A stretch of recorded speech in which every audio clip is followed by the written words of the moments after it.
right. I think we will start. All right. Good morning, everyone, and welcome to AI Transformation, the Business Leaders Playbook. For those I have not yet had the opportunity to meet, I'm Iman Stab, and I serve as the Director Marketing at GACC South, where I oversee our activities in events, membership, and communications. A few months ago, Tim joined us at our office where he introduced himself and Mimacom. And in this very first meeting, we also brainstormed the idea of hosting this series. And today, here we are kicking off the first of our four-part educational, digital, and AI talk series. We will host these sessions on every third Wednesday of each month, with our fourth and final session taking place on November 18th. So AI has become business priority. And at the same time, you all might agree with me that we often ask ourselves whether this topic is already overused and overrepresented. And our goal, therefore, was to create a series that really cuts through all this noise and provides you with practical and hands-on information that you can actually apply within your organization. So today's session will focus on how organizations can move beyond experimentation and turn AI into measurable and scalable business values. So, and before we begin, here some quick housekeeping notes. So each session will be recorded and shared afterwards with all the participants. And we kindly ask everyone to remain muted during the presentation.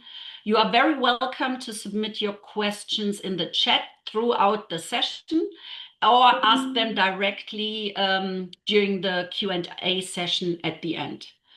So a special thank you, of course, to our partners from Mimacom and to our today's speakers, Fabian Kleiser and Tim Weinmann.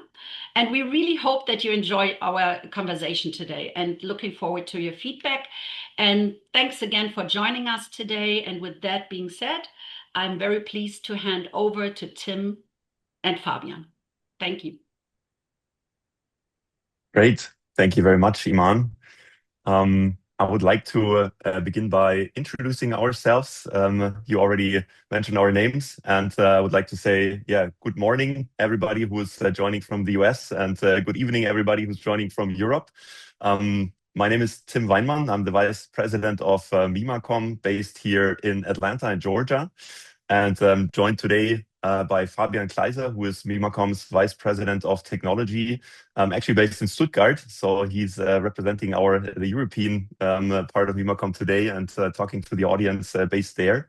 So Fabian will do the main part of the talking today. I just want to do the welcome and the introduction. It's great to have him here today because Fabian has, for the last 2 to 3 years, at least, I think, done nothing else but attending customers in their AI transformation. So he has seen everything, the projects that worked, the projects that didn't work, the transformations that failed, and the ones that led to success. So I'm equally excited as probably, and hopefully you all are, to hear from him on this topic.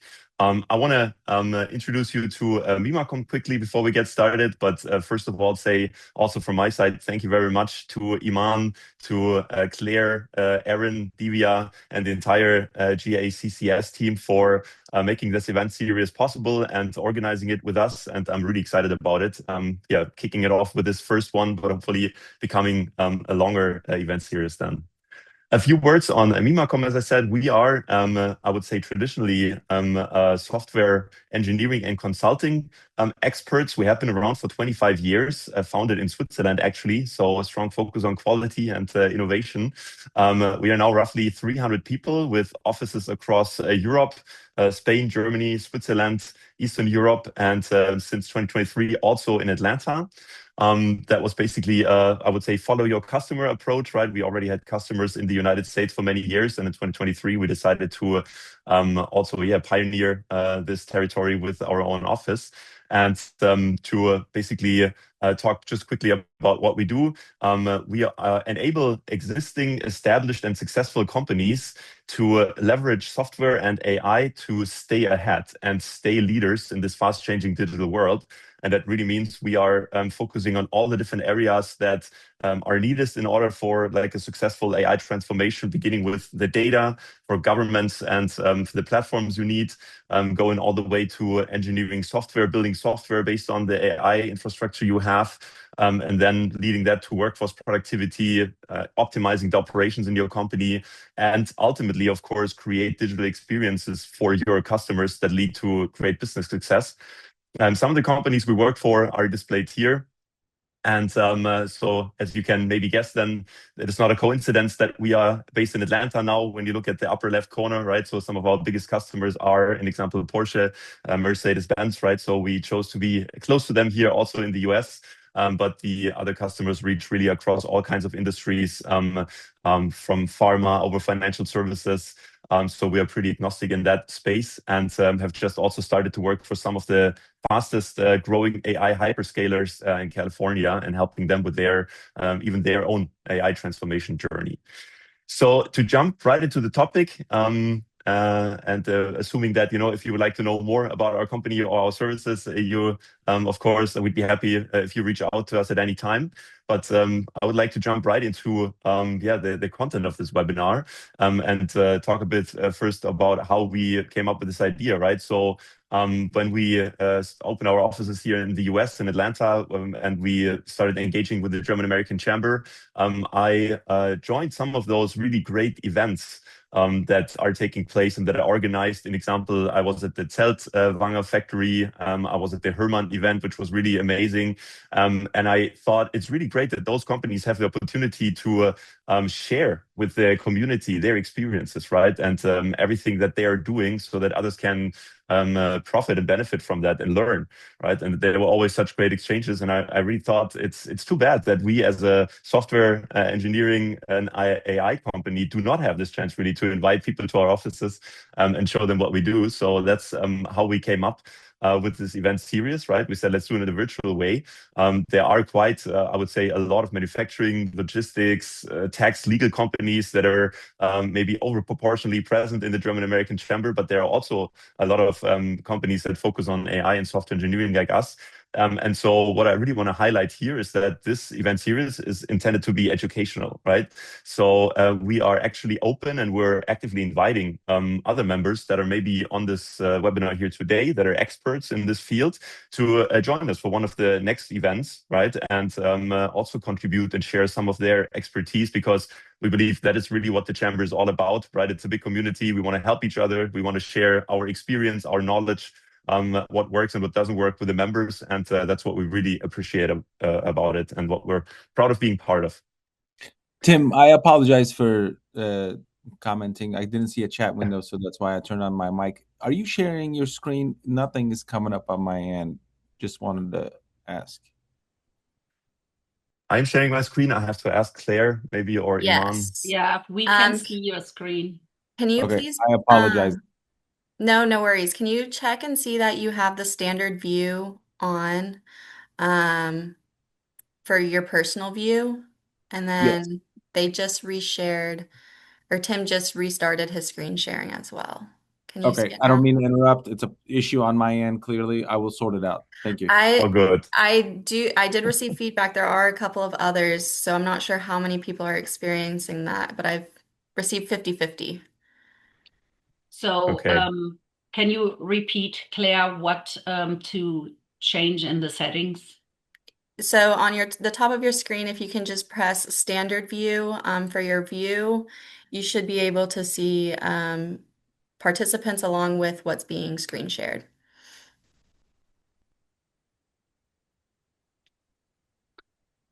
Okay, I hope that works for everybody. Thank you very much for the comments. I think it is important that you do see what we're sharing, right? Especially when we come to Fabian's part later. So I hope that works. If not, then feel free to let us know again, right? And we will look into how we can assist you in seeing what's being shared.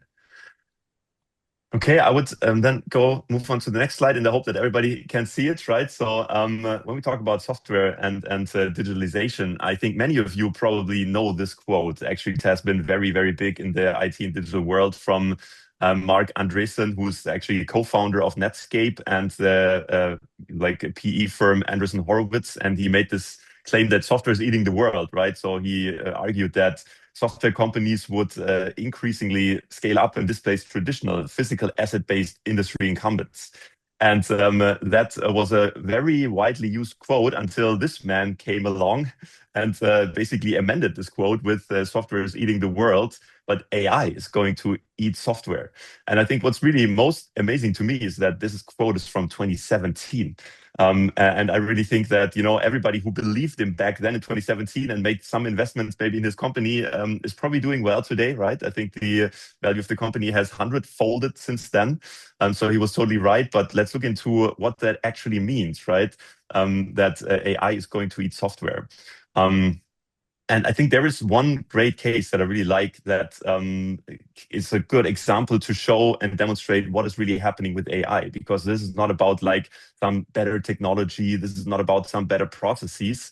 Like from our view, this is really about something else. And we want to demonstrate it quickly with this so-called AlphaFold case. Maybe you've heard of it, maybe not. But basically, it is about the shape of proteins that like scientists have tried to determine for a time frame of more than 60 years. And that is really important because the shape of a protein really like talks about what it is good for and what a protein is doing. So in the 60 years that scientists have tried to find this out, they have actually identified and determined roughly 190,000, 200,000 protein structures. Right. And now you might say, well, maybe that was a long time ago, right? People did not have computers, people did not have like computing power, but actually that's not true, right? This like phase went all the way into the 2000s from like 1960 to roughly 2020. And in 2022, Google came up with like a DeepMind-based AI called AlphaFold, and they managed to identify more than 200 million protein structures and predicted them in only 1 year.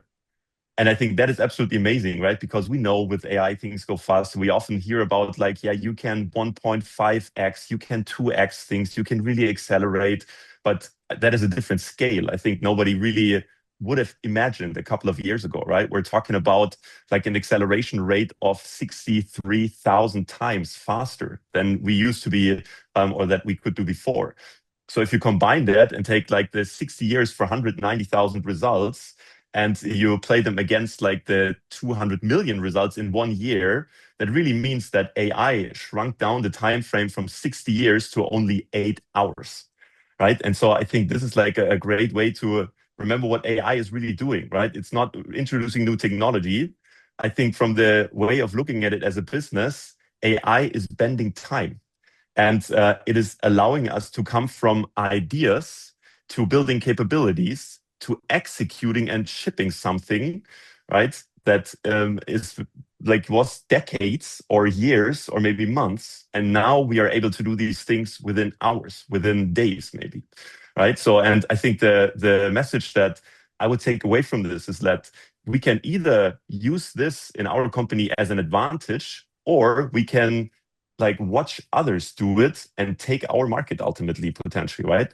And to get an idea, there's this really nice graphic that I like. It's like a matrix that talks about like how long it will take for certain industries for AI to make like an absolutely structurally changing impact and how big that impact will be. And I know it's really like funny just looking at that graphic that used to exist also for an example, digital transformation, right? For digital transformation, though, the timeframes were always like 5, 10, 20 years. Yeah. And like the industries were much more distributed across this map. But when you look at it now, then basically every industry is affected with like a really big bang, right? And there are much more that have like a shorter fuse, which means they will fundamentally be turned upside down, right? And for them, it's most urgent to act. And what's also really cool about this, I think, when you look at the upper left corner, there's software and IT services. And, of course, everybody could say now, well, a software and IT services company like Mimacom, of course, they talk about this because they want to ultimately also sell their services, which to some extent is true. But there's another aspect to this, and this is that we already went through this. right? So we were the very first industry that actually was affected and was disrupted by AI. We were developing software, we were writing code for our customers. And like 3 years ago, we noticed like, okay, this like business model is dying. It's not going to be there anymore in a couple of years. So everything that we can tell you that you should do as a business is something that we actually already did with our company. We can demonstrate it, we can show it, right? So that's why, again, we're really happy to share this today with you. And I'm happy to hand over to Fabian to share his screen and tell you about his experience and give you some advice on, with all this knowledge, with all this sometimes dramatic sounding message like AI or buy, what you can actually do with it, right? And what you can learn from it and what you can, how you can act so that you come out of this as one of the leading companies and not as one of the companies that has lost their market to competitors that just came up. Okay, Fabian. Great. Thank you very much, Tim, for the introduction. I started sharing my screen. You should see the reality check now on a slide. Thumbs up if you can see it, because then we know the screen share worked. It's really great what you mentioned, Tim, and I really believe there's a lot of speed in AI, but I wanted to start this now with a reality check. I mean, I'm really excited about AI, right?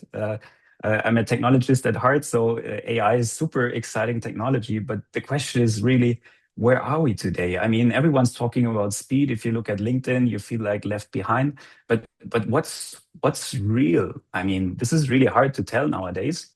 And I think traditionally where we have come from, when we look at enterprise, especially software and IT, where we had some leverage in terms of speeding up things, usually there were just two answers over the past 30 years, right? Either we did custom built solutions and we tried to figure a way, they were slow to build, but we could make them exactly fit what we needed them to do. And we were always using 100% of those custom built features that we have built, but they just took time. Or the other potential alternative was just buying off the shelf software. I mean, it sounds fast. Usually you spend even also 1 or 2 years to configure them if you take the big ones. Nevertheless, you need to buy them, configure them, usually pay like 100% of them. But what we see with customers is they actually mostly use just 20% of what they actually paid for. And all the cool thing is, and where the market currently is heading, is that actually we see that they will converge to AI-generated applications. Because either coming from custom build, we started building accelerators, templates, speeding up things, doing composable as an architecture principle, reusing a lot of things. Then we also had low code and these kind of things.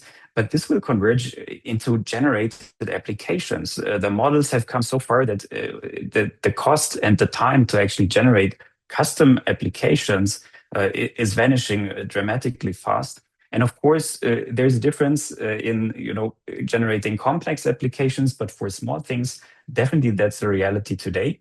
And I don't think this is too far off talking about huge applications. And of course, product vendors have also noticed this, right? In the past, I mean, they have deployed customized solutions. I'm pretty sure there will be a lot of AI-tailored configuration. You see the agents popping up in all the standard software. They will start investing in intelligent adaptation, software that adapts to how you use it, even in off-the-shelf software, even to further tailoring this. And I really believe that from wherever we come from, this will be the new normal in like a few years from now. Now, until then, the question, of course, really is how do we benefit? Because now we still have sometimes homegrown old applications there that we just can't change. And I think what we have noticed is that there's like two types of IT currently that we see. One is like the steady, I would say, I mean, it's a bit misleading, but the corporate IT, they're not so bad. They're still your friends, but they make it robust. They keep it alive. They keep it up and running. And on the other hand, we can build smaller things on top of that. And we call this the value factory, building like tailor-made smaller things that just access those bigger applications. And that turns out to be a really great way of doing this. And this has been enabled particularly by the strong development of the public LLM models. This is a really interesting scale that you can see here. This reflects the past 6 years of the model quality. And what you see on the vertical axis is how long a coding agent can actually run on its own. And if you look back like a few years from now, like 2022, when GPT was released, it was like half a minute maybe. I don't know if anyone did this back in the days, but what you can see that what's a reality now is that this year, the models, they can actually run like for a full day, unsupervised. They just execute and they build software. And the interesting fact is that these models have doubled their execution time every 3 months. And I think this is a pace that you can barely understand, because doing this webinar like 12 months ago, this would have been entirely different. I mean, if you just look at mid 2025, we had models and coding agents that would run for an hour or so. We had some tab completions and auto stuff, but this really unlocks a lot of value and enterprise speed. Now, what this means also is that a lot of people are worried, and I'm really excited that there was a study. I'm not sure if I believe it or not, but there is a study that says, hey, the more AI we use, actually those companies that are really AI exposed, they actually hire more people because they can do so much more. I mean, of course, the work changes, right? So we're all aware that there is some truth to that jobs change. But actually, if you're really AI exposed, there's so much more to unlock and do that basically people are really investing. And the question is, how do you actually do this? And I think this is the really important part. How do you actually unlock business value with AI? Because so far it's a technology and we all like technology, but I mean, ultimately we need to unlock value. And now what we can do here and what we need for this is, for sure, we need like an AI platform, like the foundation to make it secure, resilient, those kind of things. And I think the first thing that you need in an organization is a software engineering capability, right? This is right, the factor, those both layers, they actually unlock and enable you to achieve the other layers on top way faster. Because if you have a solid platform and you can do proper agentic engineering, you can build software so much quicker that then allows you to invest in workforce productivity, right? Why not doing more custom software everywhere that supports workers? And I'll show you how in a few minutes. There's also a very interesting thing that we are currently doing with customers is intelligent operations. How do you do forecasting, risk fraud detection, supply chain optimization? Those are really complex data tasks, similar to the protein example that Tim shared, where with those capabilities, we can do so much more. And of course, bringing all of that together in like digital products and customer experiences.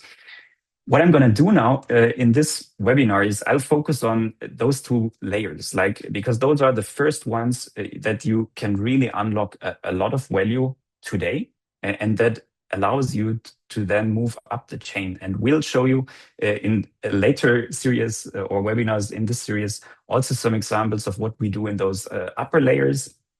But the interesting part is that across all these layers, you have AI. And what we see currently with customers is that everyone wants to unlock the value, right? So there's a lot of initiatives, a lot of things going on. And typically, if you look across all these layers, we notice something that we call the AI sprawl. So this is like the typical agent setup that we find in enterprises. And I mean, this is like just an example and a bit to show you, there's so many things everyone's doing, building an agent over here. This is really like a governance problem that we see in companies. How do you actually, if you create software faster, I mean, there's going to be more connections, and that's going to be really painful to manage across all these layers. And we'll dive into how do you actually get there, and how do you ensure that you don't just unlock the value, but you do so without risking your company. And I think first step here is what do we do in software engineering, and how do we get to value? And I think in software we got to value usually. I mean, back in the days we call it the waterfall model, right?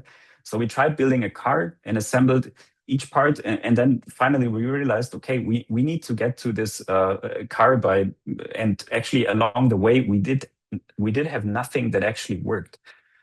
Then we got to agile and said, okay, let's solve those individual problems, and let's get to this car a little bit quicker. And the funny thing is with AI is usually it's the opposite. You start generating, and then you need to start removing, because building is so fast. It's like you have these extra features everywhere.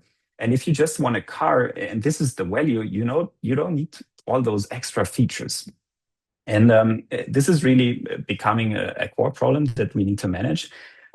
One thing that is very interesting, and then this went pretty much around the AI bubble, that in Spotify they like shared in their earnings call earlier this year, that basically with the transition to 2026, their most senior engineers, they are not writing code any longer. So those teams have really stopped writing code manually. They just let the agents write the code. And this is not only true for Spotify.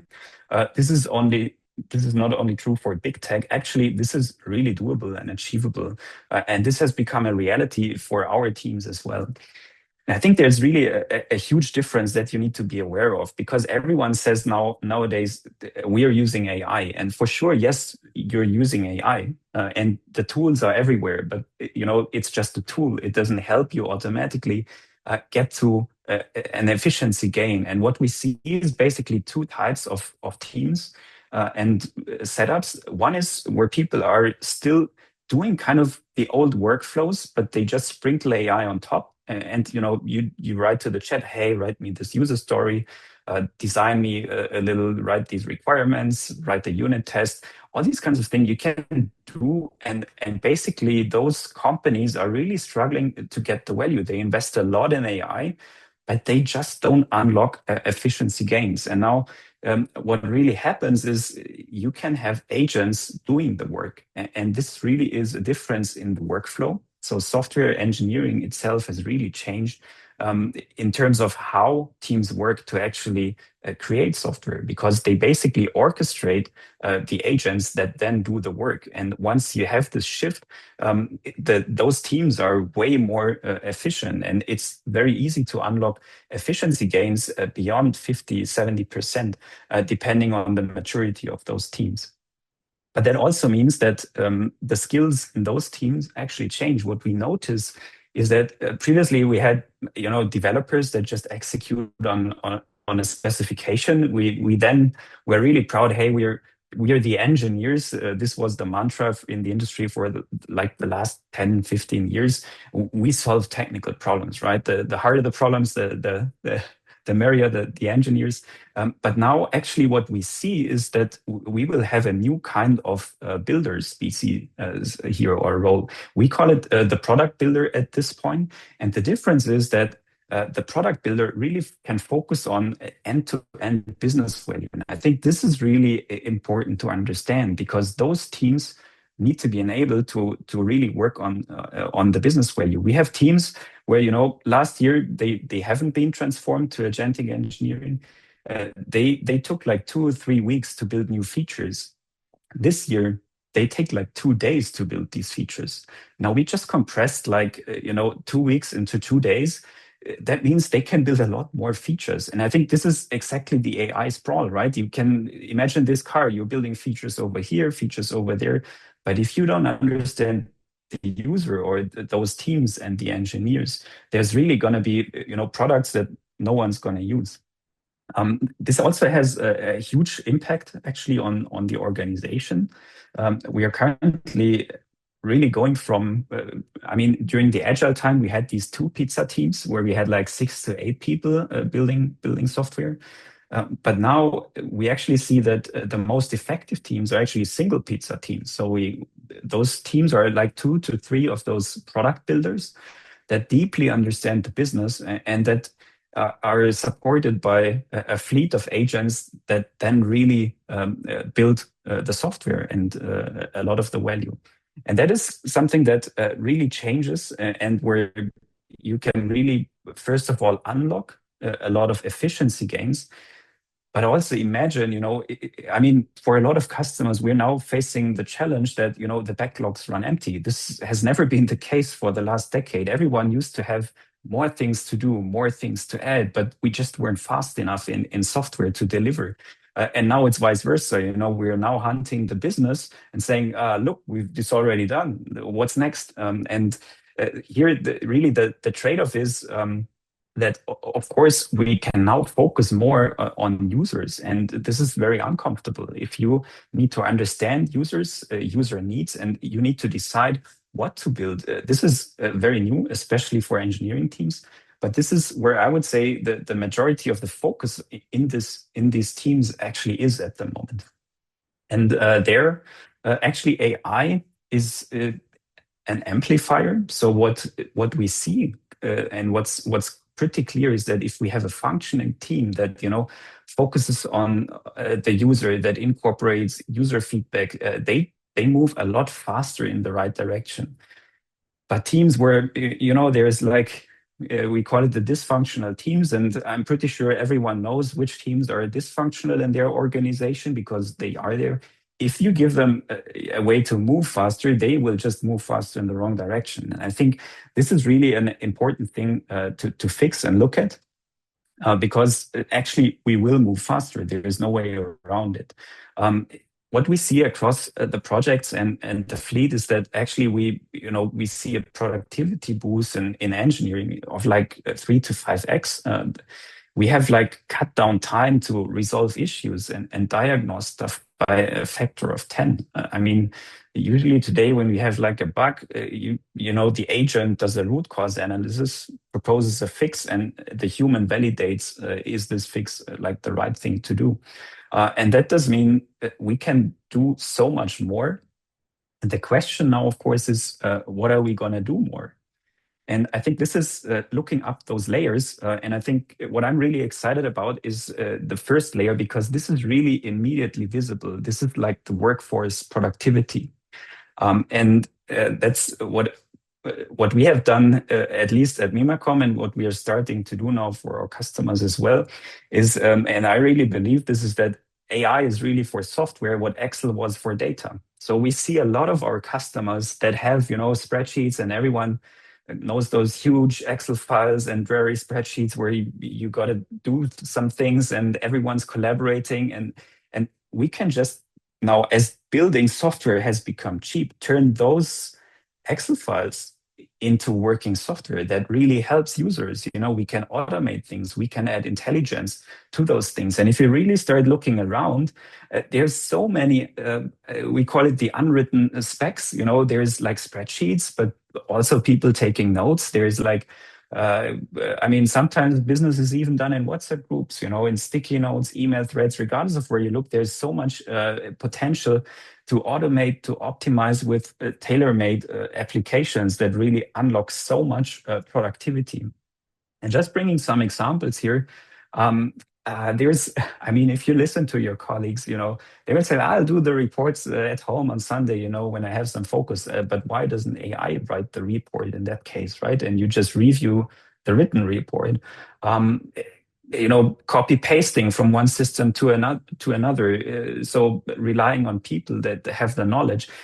I'm not saying we can replace all of that, and that's really not the idea. But we have so many opportunities to now build things where, like 3-4 years ago, this just wasn't ROI positive, right? We would have never invested in these type of small applications simply because it would have taken years to build them and properly fix them. Just a very specific example. Imagine there's like a roofer company. They go to the roof and do some inspections. They take some pictures on the roof. They might not even have coverage. They have pen and paper, taking some notes. They go home, then they write the report.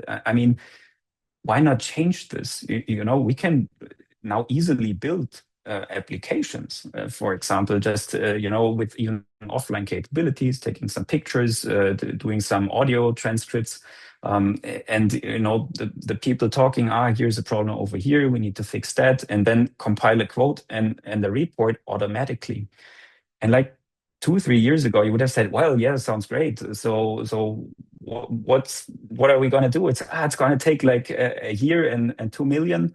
And now today you can say, okay, it takes like 4 weeks and probably not 2 million, but way less.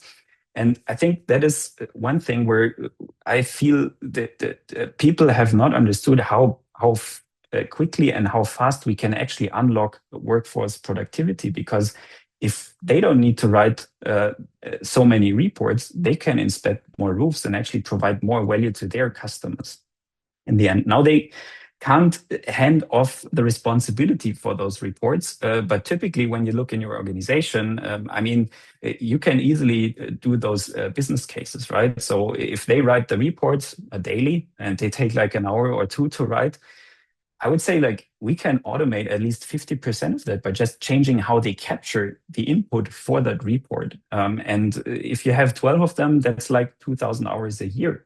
And that's like a full-time technician, right? And that's like how you can actually look around in your organization and say, okay, what are these things that we should actually build? Now, if you multiply that with an average hourly rate, whatever you take there, I think the next step is really very, very important because that is how we help customers, decide and prioritize which use cases to actually implement. Because I believe we need to unlock like 10,000 of profits at least per month. And in that former case, if you multiply it, for example, with $50, that's like 100K. If you divide it by 12 months, that falls into the sweet spot category where I would say, if you unlock 10K of profits, of cost savings, of additional revenue, whatever there is per month, that is like really a category of task and use case where I believe we can build small solutions that definitely unlock this.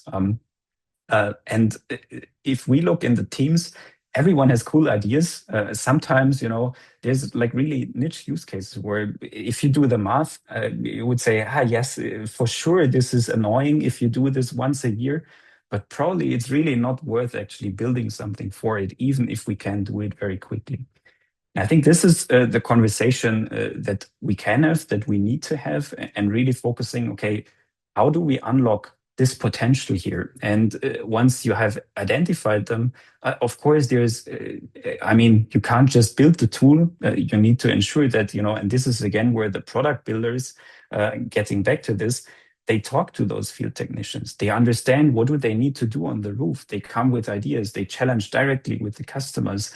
And that is how we really get speed into that software engineering process, because building is not the problem. It's actually understanding the use cases that we need to solve. And I've been talking a lot about money here, but actually these use cases, they also often have more and even further value that we can unlock. They can lower fluctuation, right? No one wants to write these reports. Usually people, the experts, they go there, they do the judgment, they can talk, we can transcribe. That's like the primary input we use with AI at the moment. But they don't like writing the reports. That means if we have something that automates that, we might have a lower fluctuation. There's even studies saying that physicians have less burnout if they can get rid of some of the report writing, and they can talk to their patients a little more. Higher job satisfaction. There's so many things that move beyond that. That is just like an additional nice thing to bank in, that just is not just directly quantifiable in money. Now, what we did, we actually built a lot of those applications for ourselves. And up to today, like alone this year, we have taken 15 of those apps into production across all the different services and functions that we have at Mimacom. And actually, they help us a lot. They unlock almost over 100 hours of time saved per week on our daily operations from, you can imagine we have a demand management application, like a talent letter application. There's an application and an agent to help us answer RFPs and all these kind of things. They're really tailor-made. I mean, there's no standard software that you can buy to do these things. But it just takes us 2 to 4 weeks on average to develop these applications into a state where we can say, okay, they really do unlock the value. And this has really become a reality this year. That is why I'm personally really excited about this workforce productivity category, because no one thought of this for the last years, right? This was usually very expensive and time consuming to do these things. And usually they were not ROI positive, but usually with these applications, we're ROI positive in the first year. And that's very interesting. Now, what can you do about it? How do you actually get there? And what are the things that you should be doing next? And I think when you talk to those IT providers, service providers like we are, most of them tell you, you need to install this tool, you need all these other things, and the foundation and an agent platform. And we can tell you all those capabilities, and I'm pretty sure they are really necessary. And I think that's something that, of course, you also need. But I think it's only half the story, because if you build all these capabilities and stuff, it still doesn't mean that people are actually adopting it. And I think as business leaders, what I think is a lot more important is that we climb that what I call the payoff ladder. We need to ensure that the things that we do actually add value. And currently, I mean, there's, in the first one phase, you're curious where you say, okay, AI is interesting. Let's see it. And I'm pretty sure we have still companies that haven't done a lot with AI. What we see a lot is actually that pilots are running. The value is projected. Everyone can tell and do the math and say, we're going to save so much things.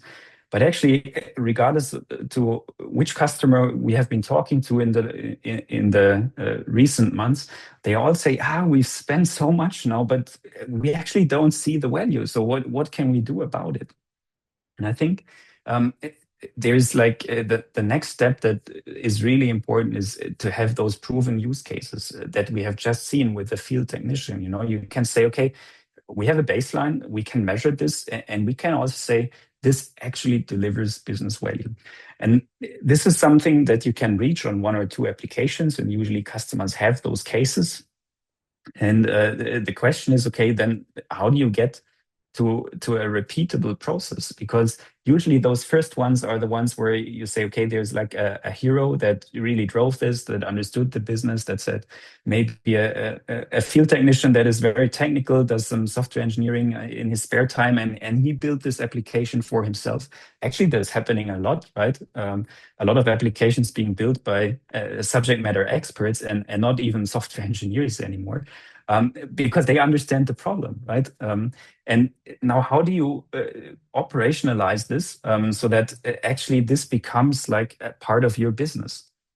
And I think that is really the differentiator that leaders need to invest into. So, because otherwise, if you don't invest in and become in like a compounding ladder, then, I mean, this is kind of the talk series we have, AI or buy, right? We all know what happens if you stay on the left part of the ladder here. Now, of course, there is some things you can do about this, and it's certainly not too late. I think most people today are probably in the busy area figuring out what can we actually do, right? I don't know if you can relate, but most of our customers are actually, doing POCs here, trying to do something there. But actually, if we ask them, what did you actually achieve? Like 10% of efficiency gains. And then, okay, what do you do with those 10%? Well, I don't know. We can't take 10% of that person and allocate him to another team, right? That's really hard to do. So what do you do with 10%? I mean, there's pretty much a bit quicker, but not really talking about a lot of value here. And I think there's like these 3 stages that you can invest. And the first one is definitely the one that you can do today. This is like understanding the demand, because and this is also very scary. If you ask who's using AI tools, everyone's using them, right? There's so much shadow AI in companies, but they're using it for a reason, right? They're using it because they have an unmet demand. There is something they need to achieve where an AI tool actually helps them. And we need to understand, where are those things? We need to really double down on solving those things, giving people proper tools so that they can work more effective. And then, of course, to do this, you need going from proven to repeatable, right? Once we have the first use cases, you need to build kind of a factory. We're doing this with customers, really focusing on kind of a factory approach, getting from a certain use case really to working software in a very factory-like approach, because today it's very easy and short to build these applications that really helps in getting to a repeatable and stable engineering process. And this kind of unlocks a lot of value. Today, we run this in a lot of programs and projects and extra organizations that we have created in those organizations. But I'm pretty sure if you want to have this as a compounding effect in an organization, to have a lasting change that needs to dissolve from a program right into the culture and the processes of your organization. That's probably not for this year. I'm pretty sure about that. But this gives you an idea where you can get started. And to make it very specific, if there's 3 things that you can do tomorrow, first of all, understand the value that you could unlock, right? You need to understand, how do you actually prioritize the use cases in your organization? Everyone has use cases. I mean, on our internal AI hub, we started with just 1, 2, or 3 of these applications. I already shared, we have now built 15, but we actually have almost 40 in our backlog, because now everyone in the organization comes and says, I need this over here, and I have another idea. So how do you actually prioritize? Because if you can build everything, you don't want to build everything. You actually then need to prove, what actually delivers value. And then, of course, protect the things, because if we build at lightning speed, you need to make sure that you protect the data, the processes around it, and ensure that those agents also don't do wrong things. And I think those are the things that you can do to get started. And with that being said, I would like to say a huge thanks for joining in today. And if there's any questions, we are more than happy to answer them. There's also a lot more to come in the next webinar series. And thank you. Thank you, Thank you, Fabian. Fabian. It was great. Wow. Brain load. That was really a lot of numbers and information. But while you were presenting that, I had some user cases in our own department also in mind, where I thought I saw the development over the last, let's say, 5 years, when we were kind of trying to find a calendar we could use to align all our events across all departments, to ensure that we distribute the events equally amongst our regions, and not double book CEO attendees and so on.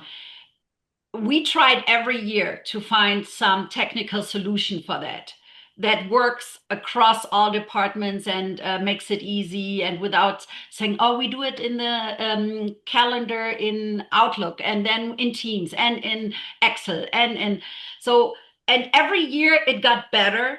It wasn't perfect. The solution wasn't perfect, but now I feel like you can clearly see how AI is really supporting this simple little task over the last few years. So thank you, Fabian. And yes, please, to our audience, if you have any questions, unmute yourself, ask your question, post it in the chat. We are happy to address it. I think it's great. Maybe, Iman, I can add on to that while we wait for questions, or I think there were like 1 or 2 that I'm also happy to answer. But I think that is also one excellent point that you just made, right?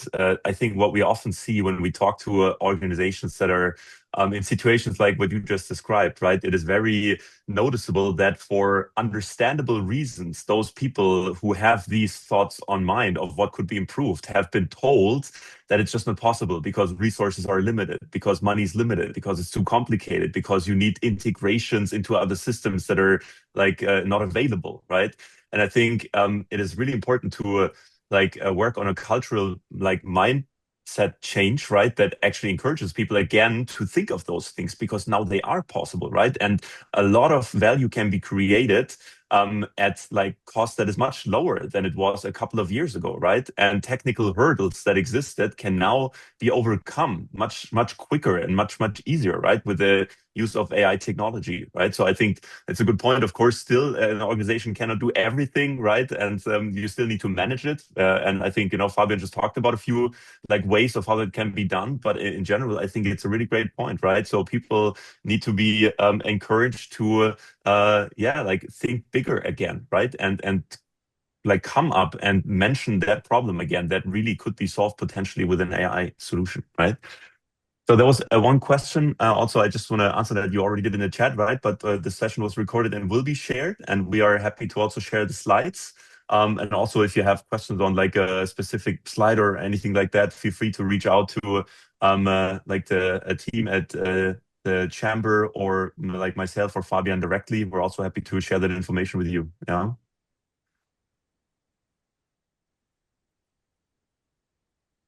I think we have one question. So I think there is one. Yeah. Are you taking Go ahead, over? yeah.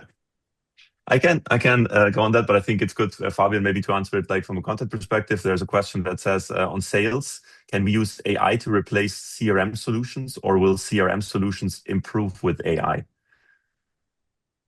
Both is true. I heard of companies actually building their own CRM solutions with agentic engineering. But what we see and what we also do currently is we have integrated our CRM at least into our AI hub. That's how we call it. And we have actually built sales-focused applications that help our go-to-market team that directly connect to our CRM data. So I think if you have an established CRM that works really well, there's a lot of things that you can do to improve, like if you just look at a regular sales process. But for now, most of the times it makes sense to stick to your CRM as it's most likely already integrated in financial forecast tools and all these other kind of things. And you build this value layer on top that helps the sales force actually. I think that is how we approach it. What I see in the market that is very low hanging because you can easily get started. But most likely, if you have specific demands for a CRM solution, that's already doable to generate your own today. But I would say like in 2, 3, 4 years, most likely there is going to be a lot more of these AI generated CRMs around.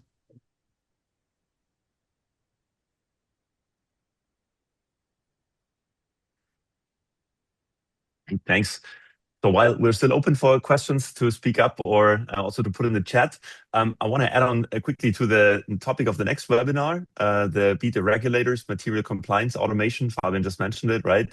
And that is a topic maybe some are wondering what's behind that.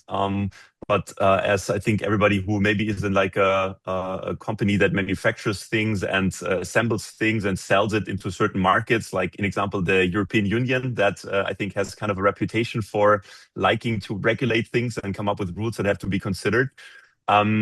That can actually be very complicated already. And there are more regulations being introduced for manufacturers that want to sell into the European markets on, in example, traceability of parts that goes beyond like their direct suppliers. And also affects, in example, parts that you get like delivered and that you use to assemble then further products that consist of several parts from several suppliers, right? So, and oftentimes this information is sitting in different systems. It's distributed across like different data sources. And we have actually built like a real solution for one of our customers, a big automotive OEM that helps them to basically, in example, comply with auditing rules, comply with these regulatory rules, not only for like car batteries, but for all parts that go into to like a product that you assemble, and we would like to showcase this and tell you how, an example, such a solution can be built that solves like a maybe not the scale of the protein structure, but honestly, it comes very close, I would say, in terms of complexity in some cases. And that's going to be the topic for the next webinar on September 16th. So we hope that many of you can join then. This is relevant for.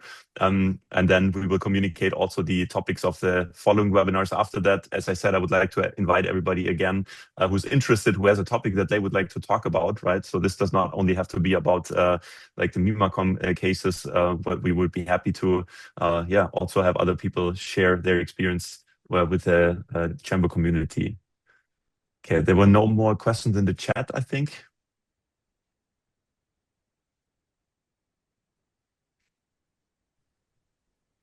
All right. Well, guys, thank you for joining today. Tim and Fabian, thank you for bringing the content to the chamber. And as mentioned earlier, we'll share a thank you email in the coming, probably tomorrow, with the recording, link to register for the next webinar, and the presentation. I hope everybody has a great rest of y'all's afternoon. Bye. Thanks, everybody. Thanks for having us. Bye.